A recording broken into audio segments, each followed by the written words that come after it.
খাবারের সময় সন্তানকে যদি দুইটা শিক্ষা দিতে পারেন, ওই সন্তান জীবনে কোনোদিন অবাধ্য হবে না। প্রিয় ভাই ও বোনেরা, আমরা সন্তানকে নিয়ে খাবারের টেবিলে বসি, এই সময় সন্তানকে যদি শিক্ষা দিতে পারি অবাধ্য হবে না। আপনি যদি সন্তানকে দুইটা শিক্ষা দিতে পারেন, ইনশাআল্লাহ আল্লাহর কসম করে বললে আমার হয়তো কাফারা দিতে হবে না, আপনার সন্তান জীবনে কোনোদিন অবাধ্য হবে না। ফার্স্ট, 1 নাম্বার হচ্ছে সন্তানকে আমরা তখন শিক্ষা দিব যে হাত ধুয়ে সুন্দর করে খাবার খেতে বসো। রাসূল করিম সাল্লাল্লাহু আলাইহি ওয়াসাল্লামের সুন্নাহ হচ্ছে খাবারটি সামনে নিয়ে তখন তুমি পড়ো বিসমিল্লাহি ওয়া আলা বারাকাতিল্লাহ।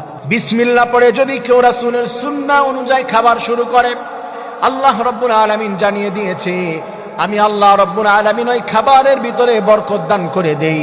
রাসূল বলেছে সমস্ত রোগের উৎপত্তি স্থল হচ্ছে পাকস্থলী খাবার থেকে। আপনি যা খাবেন তাই আপনার শরীরের মধ্যে যাবে। কেউ যদি সুন্নাহ অনুযায়ী বিসমিল্লাহ পড়ে খাবার খাওয়া শুরু করে, ওই খাবারের ভিতরে আল্লাহ রাব্বুল আলামিন বরকত ঢেলে দেয়। সুবহানাল্লাহ।